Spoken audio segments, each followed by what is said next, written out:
Hello, top of the afternoon to you. Welcome back, live in front of the camera for first time in a while. Yes, no medication sessions today. Haven't had kind of well, I don't want to say I haven't had time to do any videos, but it's been a tough week, an eventful week. Lots of plates spinning, I suppose, is what you know the phrases that I've used before and what I've thought I had to look out for. And yeah, this week I felt like that.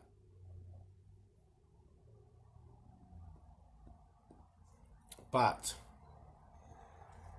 some pretty cool things happened in this at the same time, and the way I've dealt with it, pretty pleased,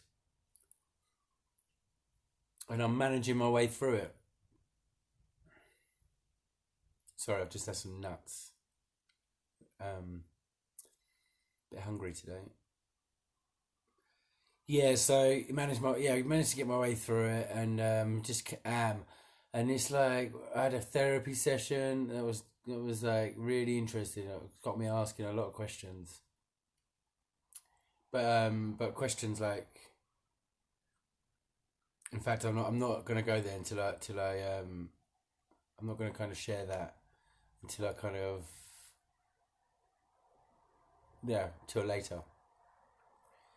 But yeah, a few more questions, but I feel like I'm making progress to the point where I don't even need to really share this story of one of the, some of the stories. But I will, because if someone else there out there is watching, who maybe bad things are happening to them, then I want to share the story for that reason.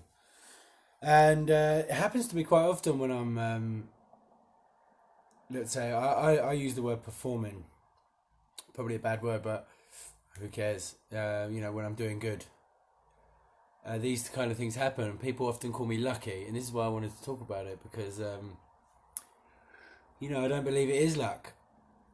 And I don't know if you ever read the book, The Celestine Prophecy, but if you haven't, check it out. It's a really really amazing story, and it's all about the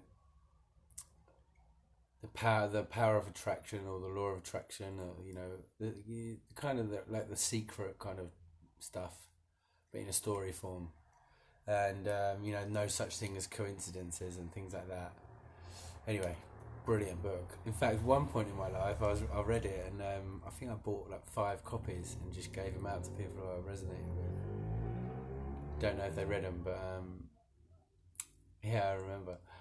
Anyway, I might get it again and read some of that. So the story goes, as I was out for the day working, in the afternoon, I've started reading Mila some stories now, and really having fun with it. We're using our imagination, and while I'm driving along, and she loves it, so it's great.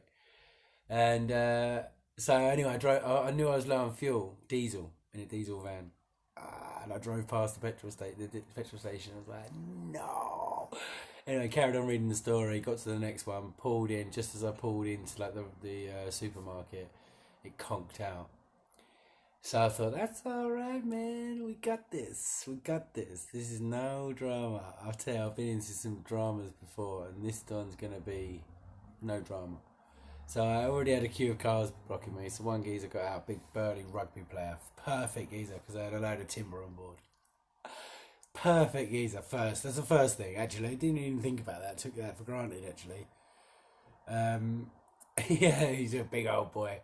Anyway, so we had to push it up a hill around the corner. Got it into the petrol station, and I was thinking to myself, right, diesel engines. If you don't know, you can't run out of diesel. I'm not a mechanic. I'm not going to try and explain why, but you just can't. So I knew that. I've done it before, and I knew what a nightmare it was. So I thought, well, you never know. Let's put some diesel in it and find out. The gods may be with me. But unfortunately, at that point, no, the test wasn't over. So I managed to get 4 Tesco lads. It was a Tesco's, and they came over.